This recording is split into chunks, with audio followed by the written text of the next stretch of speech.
Hi again, everyone. I'm Ollie Matthews. This is the Narcissistic Resistance, and this resistance video is sponsored by contribution from Anonymous Nola, and here is her story. And this is Anonymous Nola from After No Contact, We Get Better, the Narcissist Gets Worse.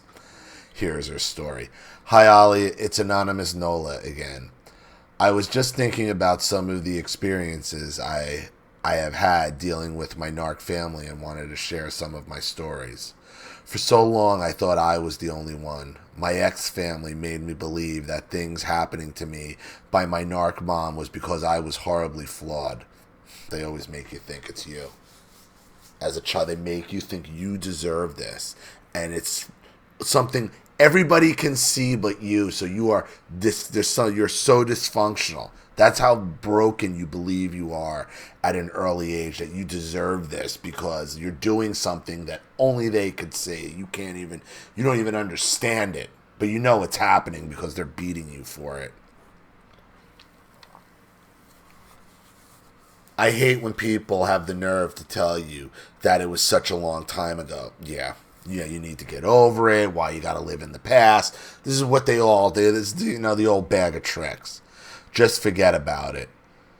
They say we are playing the victim, just living in the past. Yet when you're living in the past, that was not their past. Their past. Excuse me. You're living in their past. That's what they don't like. Because they'll go back and fuck up your past till the cows come home, weren't they? It's okay. You notice that? It's okay to go back into your past. When the narcissist tells you you're living in the past, it's their past they're worried about, not yours. Because they can go back to your past at any time they fucking damn well please, can't they? Can't they?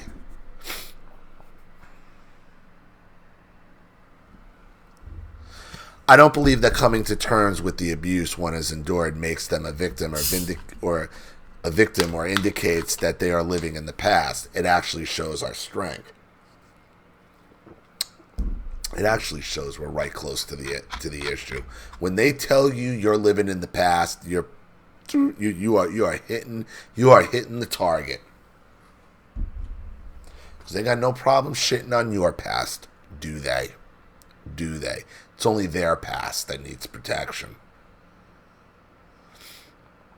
I'd like to consider this my personal Tales from the Narc side. Get it? Tales from the Dark Side.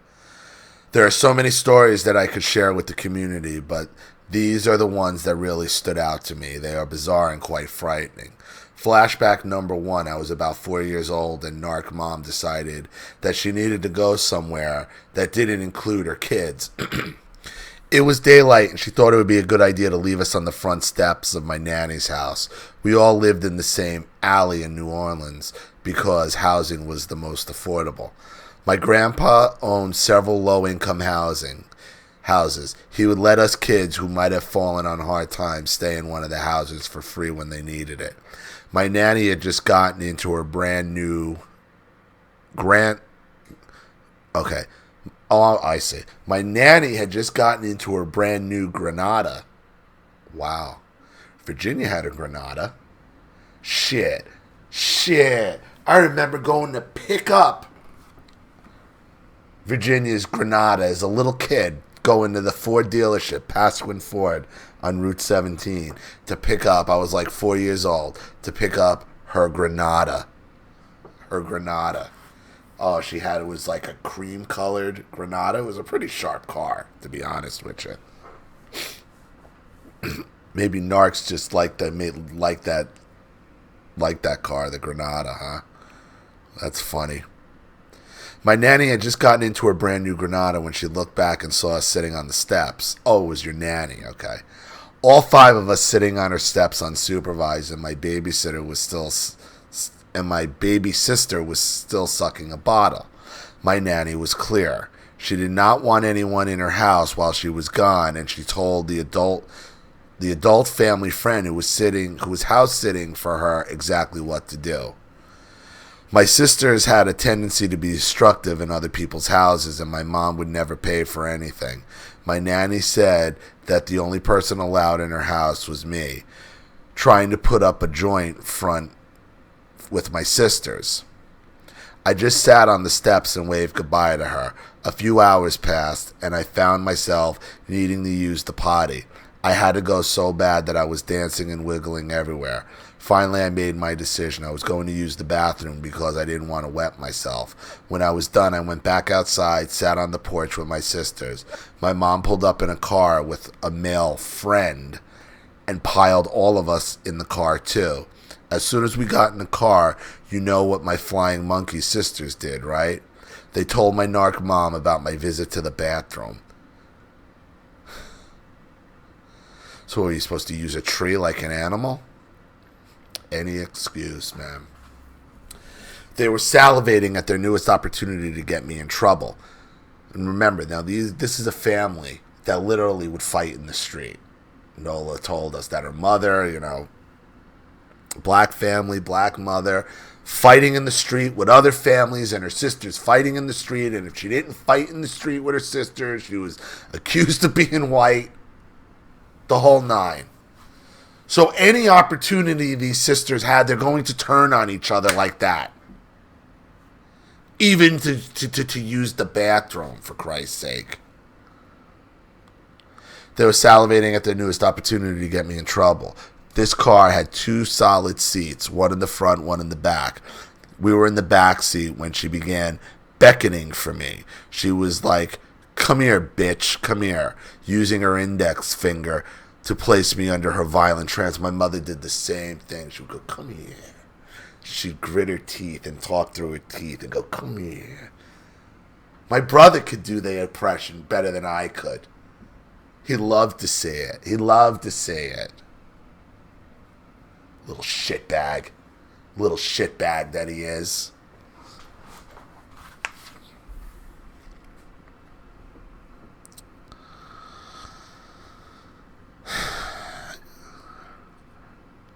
I didn't know what to do or what was about to happen at 4 years old, so I leaned over the seat. As soon as I did, she balled up her fist and punched me in the face so hard that my body collapsed and landed against the back windshield. I will never forget the isolation I felt at that moment. She said, "I don't care what happens, bitch. You better not ever leave your sisters." But it was all right for them to leave me, Ollie. Broken. Rules don't apply to you. This is the past they don't want you to go back to. This is what you're just supposed to get over, right? Right? Flashback to I was in 5th grade when we were on our way home to the projects where we lived. We would have to sleep on the floor at night and take a bath in the daytime because they would be shooting and selling drugs everywhere. Safe to say, this was not the happy childhood of my golden child twin sister remembers. I could hear weeping and wailing coming from the apartment where we lived, and the screen door was open. The lights were all off in the apartment, and I could hear the rhythm of the rocking chair squeak on cue. When my sisters and I entered the apartment, it was my narc mom sounding like a banshee. Apparently her crackhead boyfriend, let's call him Silky Slim, had left her for another woman. He had stolen all her money and cleaned the place out so that no trace of him remained. She was rocking and snotting and screaming so loud, we thought someone had died. The histrionics were on full display. She was like, "He gone, oh Lord, he gone. He done left me for Miss Chancellor. What am I gonna do?" That's what she wrote, not me. I've dealt with this histrionics of this black woman. When I've caught too many of them shoplift, this is what they do. The histrionics. The histrionics is supposed to get them somewhere. These are queens. They understand. They call themselves queens, these women.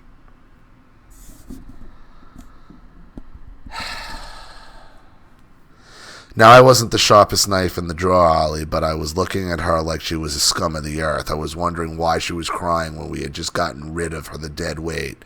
Because it was all about dick and attention, like it always is with these women. Dick and attention.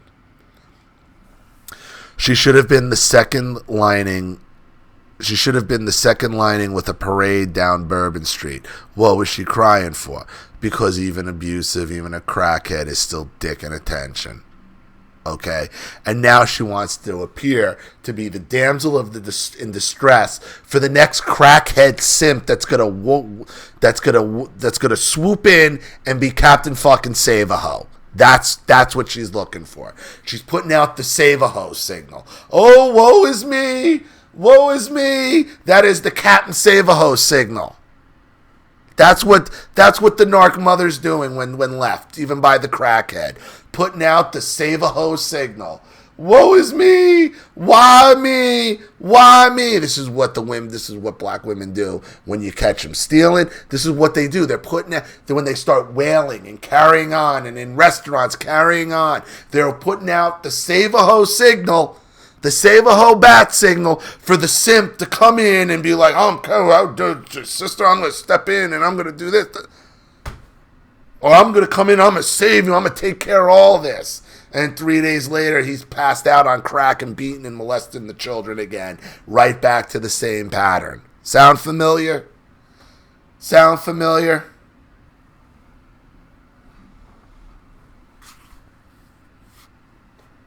And Save-A-Ho and Captain Save-A-Ho is only thinking with his wallet and his dick.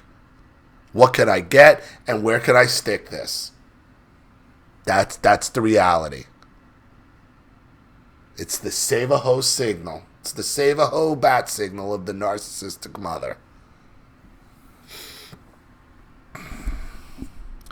We would have more food at the end of the month because he was not eating up all the food purchased with her food stamps. Because it's not about that. It's about her pussy. And he was feeding all his side children from our groceries. On food stamps, on taxpayer money that she got food stamps. Why she had so many kids with no fathers around, so she could get more food stamps, and she can then finance her fucking vagina. Like, it never ends. Fighting in the street with her sisters, and if Nola tries to say anything against it, she's a white. She's trying to act white and think she's better than them, and then with this, that, and the other thing, right? Right?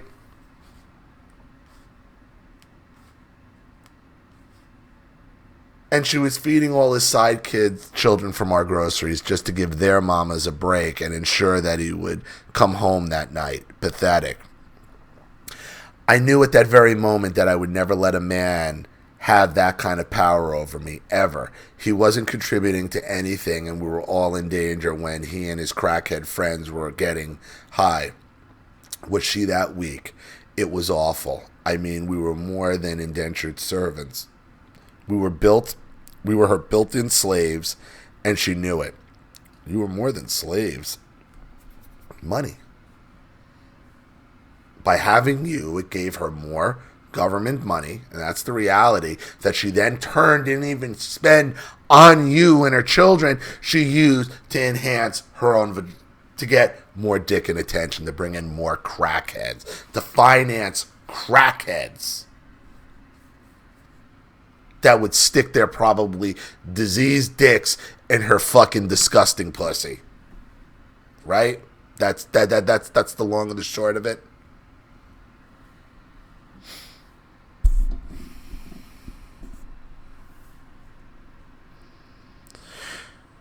When he would be getting high with his friends, we were not allowed to use the front door of our own house. We had to go through the back. In the summertime, we could not come into the house until it was dark outside. She didn't care where we went as long as we weren't there. One time our air conditioner broke and she was livid. It's hard to stay in New Orleans with no air conditioning. And it's even worse when you live in the brick jungle. She couldn't afford to get it fixed, and no one wanted us at their house. She reached out to my uncle, who told her we could stay a few days with him and his wife. When we got there, she was in her glory. She wanted to prove to him how trained we all were, and that we moved whenever she called. She told my uncle she had to pump fear in us early. You gotta hold the last syllable, Ollie. Early. Histrionic. She had us scraping the shower tiles in their bathrooms, cleaning under their beds, mopping floors, you name it. All while she sat down and entertained him and his wife. It was beyond humiliating. When I was about 14, we had finally moved and elevated to a townhouse. She was still up to old tricks, and my siblings were being supported. She had proclaimed to God she had proclaimed to God that she hoped he would strike her down if she ever took Silky back again. She found out through his sister that he and the woman he left her for were married and not doing too good in their relationship. She went down to the French quarters and sought out a voodoo priestess. This is actually sad. I mean, this is sad. This is a grown woman. This is a grown woman, and this is not even abnormal for New Orleans. It's not. This isn't even abnormal.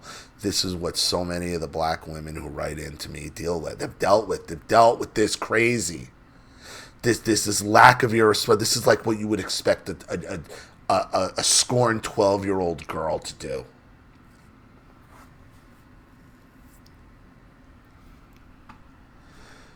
This lady told her to go home and mop the floor with a dirty mop and some 7-Up. That would be all she needed to do to bring Silky back home. And you know what she did it? A week later, she flew out to Chicago and found him on a park bench. She brought him home, paid for a divorce for him, went to the store and purchased wedding bands. She married him. She called my golden child baby sister on the phone and said, "Yeah, tell your sisters I just got married and I don't care how they feel about it."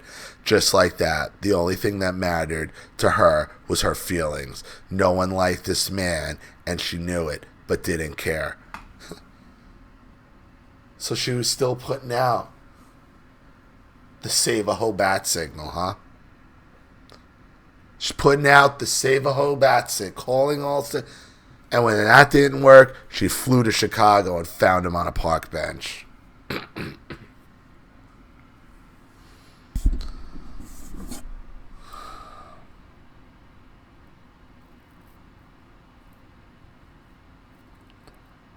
The only thing that mattered to her was her feelings. No one liked this man, and she knew it, but didn't care. Her reasoning is, everything he did to me, and it didn't affect y'all. I was in shock. Have you just showed your daughters how they should have been treated by a man and what their value or a lack thereof should be? It was rough and dark. This same man choked my golden child baby sister, and when surrogate mom found out, she called my mom and told her that she had confronted him. His response to my sister was, "The next time you approach me like a man, I'm going to treat you like a man." Her response was, "Don't make me choose between y'all and him because you won't like my decision." And you hear that? If you're going to step to me like a man, I'm going to treat you like a man. Not that she shouldn't have confronted him, but again, she's confronting him like a man, and he's telling her, "I'm going to haul off and knock you the fuck out. You do that to me again." Not whether he's right or wrong, but how aggressive she's stepping to him. She picks that up from your mother.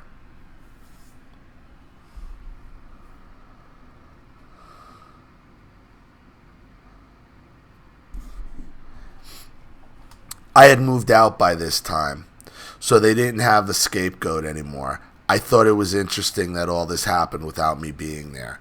Now, I know you're wondering what happened to Silky. Well, he was found dead of a heart attack during a drug overdose. In the bed with another woman, from what I heard. There was no life insurance, and their divorce was final by then, so there was nothing to gain for her. Flashback 3. Okay, here's my final flashback for this letter. I was thinking about my golden child twin sister and all of the steady things she would do. Excuse me.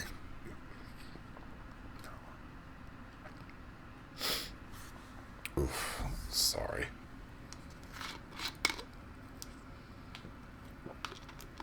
The weather here has been absolutely atrocious. It's just been running roughshod on my allergies, so...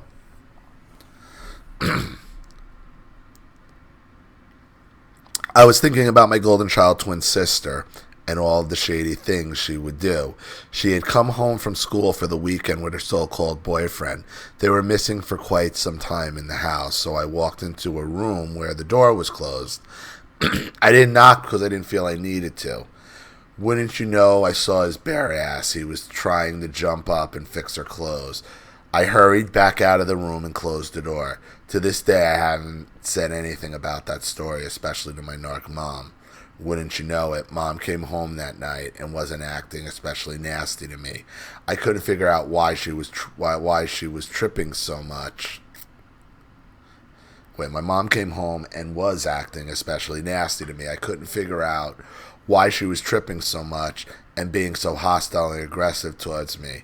Then I hear her in the kitchen talking to my golden child twin. Mom got extra loud at one point and began yelling. I wish I would catch that fucking bitch in my house. I would shoot that motherfucker in his head. Thinking to myself, who is she talking about? My cousin, who was nearby, told me, the girl she's talking about is you. Twin went into the kitchen and told your mom she caught you and your boyfriend having sex in the living room. I was infuriated. My own sister. It's evil. It's evil what these girls do to each other. It's evil. I was infuriated. My own sister. And what was she protecting once again? Dick and attention. Her dick and attention. That's what it's all centered around with these women. Dick and attention. Dick and attention. Calling Captain Save-A-Ho. I was infuriated. My own sister projected her behavior onto me. I didn't rat her out even after that, but she watched on in glee as my mother berated me because of her lies. My mom didn't even ask me if it was true. She didn't ask if I needed to talk to her about anything. She just immediately believed her because it was something she wanted to be true about me. I was too afraid of her to do something like that. I had seen what she had done to my sister, and I did not want to end up in the hospital with 14 stitches across my face. I already knew how much she was just itching for a reason to have to go upside my head, and I was not about to give it to her. My sister didn't even bat an eyelash while my mother verbally ripped me to shreds. She stood in the background with this sick smirk on her face like she was watching her favorite television show in real life. There is something absolutely demonic about these people, Ollie. We can't make this stuff up. This was my real life. These tales from the narc side were an everyday event for me, but I survived them somehow. Do you have any stories like this on your end? I'm more than certain that you do. There's more where this came from, but I'll put that in another letter to you. Talk to you soon. Anonymous Nola. Well, yeah, I mean, we all have the stories. But what it is in your family, it's all about dick and attention with your mother and your sisters. It's all about it. And it's all about putting out the signal for Captain Save-A-Ho. Calling Captain Save-A-Ho. That's your mother. You were nothing more to her than a means for welfare and food stamps so she could finance crackheads and Silky and everything else fucked up in her life. And your sisters bought in hook, line, and sinker. So, it's really sad. So, I hope that helps. Thank you again for another contribution and story, Nola. I really appreciate it. Thank you to everybody watching. Please leave any opinions or advice in the comment section below. And again, if you want your story read on the channel, you have a topic you'd like me to cover, a narcissist you'd like to expose, you'd like to set up Skype, a phone call, have a private video made, or a Facebook live chat, or you'd like to sponsor a video like this for someone who needs help and can't afford it, or just make a contribution to the channel in general to keep it supported, growing, and successful, because this channel survives 100% on contributions from all of you. Without you, all of this goes away. So if you like what you see here and you want to see more videos like this, you know what to do with the PayPal and email links in the description box. Also, please like and share this video wherever you can. Subscribe to my channel if you haven't, and be sure to click the subscription bell to be notified of all my video uploads. I'm Ollie Matthews. This has been the Narcissistic Resistance.